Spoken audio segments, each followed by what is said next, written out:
జగన్ అంటే జనం, జనం అంటే జగన్. వైసీపీ లీడర్ల మాటలివి. అధినేత బొమ్మతోనే అనేక మంది గెలుపొందారు.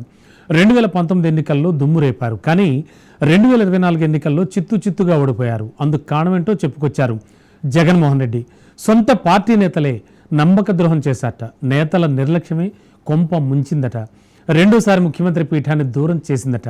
తాజాగా ఏపీ మాజీ సీఎం చేసినటువంటి కామెంట్స్ కాకరేపుతున్నాయి. ఇంతకీ జగన్ అసలు ఏమన్నారు? ఫ్యాన్ పార్టీ నేతల అధినేతకు చేసిన ద్రోహం ఏంటి?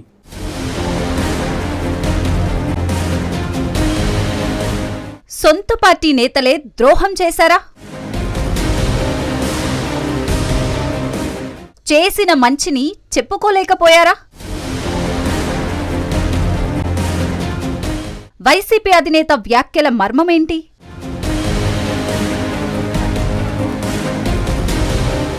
రెండు 2024 ఎన్నికల్లో వైఎస్సార్ కాంగ్రెస్ పార్టీ ఘోరంగా ఓడిపోయింది. అందుకు ప్రధాన కారణం టీడీపీ, జనసేన, బీజేపీ కూటమిగా పోటీ చేయడం, ఈవీఎం ట్యాంపరింగ్ అంటూ ఫ్యాన్ పార్టీ కార్యకర్తలు చెప్పుకుంటారు. ఎన్నికల పోలింగ్ తేదీకి, కౌంటింగ్ నాటికి వచ్చిన 12.5% ఓట్ల తేడా కూడా వైసీపీ విజయాన్ని దెబ్బతీశాయని రాజకీయ మేధావులు, ఎన్నికల విశ్లేషకులు అభిప్రాయపడుతున్నారు. అయితే జగన్మోహన్ రెడ్డి చేసిన కామెంట్లు ఆంధ్రప్రదేశ్లో కాకరేపుతున్నాయి.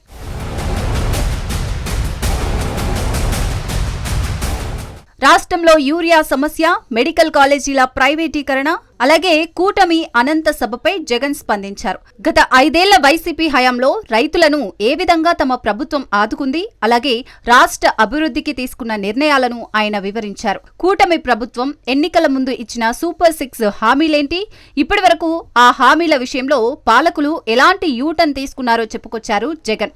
ఇంతవరకు బాగానే ఉన్నా తమ ప్రభుత్వంలో చేసిన మంచి కూడా చెప్పుకోలేకపోయామంటూ వాపోయారు. మేము చేసింది ఎక్కువ, చెప్పుకుంది తక్కువ అన్నారు జగన్.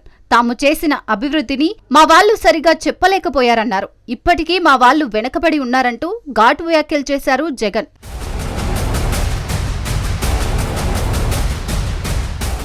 అధినేత చేసిన కామెంట్లపై వైసీపీ వర్గాల్లో తీవ్ర చర్చ జరుగుతోంది. ఆయన చెప్పిన మాటలు అక్షరాలా నిజమంటున్నారు కొందరు నేతలు. 5 ఏళ్ల కాలంలో ఏ ముఖ్యమంత్రి చేయని విధంగా జగన్ పనిచేశారని గుర్తు చేస్తున్నారు. ఉద్యోగాల కల్పన, పెట్టుబడులు, పారిశ్రామీకరణ వంటి విషయాల్లో నాడు ఏపీ ఎంతో పురోగతి సాధించింది.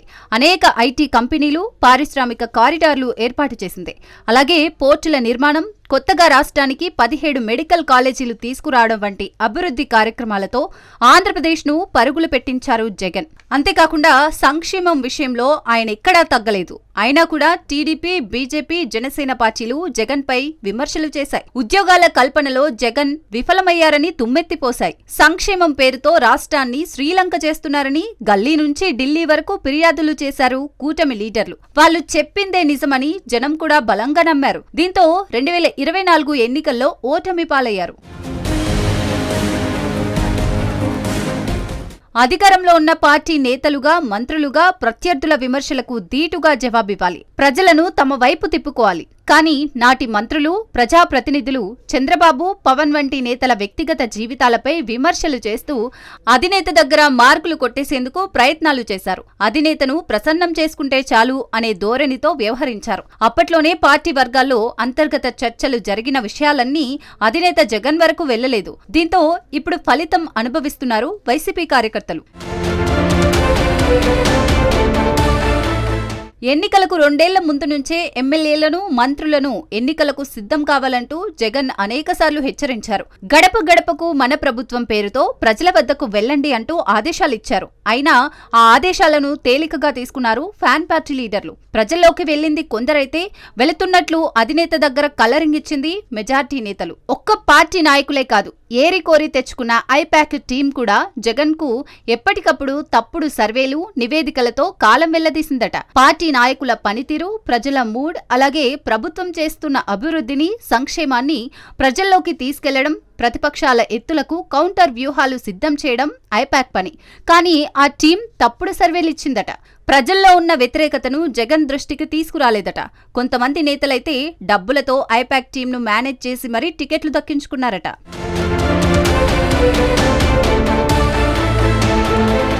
తాజాగా జగన్ కామెంట్లపై వైసీపీ క్యాడర్ హర్షం వ్యక్తం చేస్తోంది. లేటుగా అయినా లేటెస్ట్ గా జరిగిన తప్పులను గుర్తించారని సంబరపడుతున్నారు.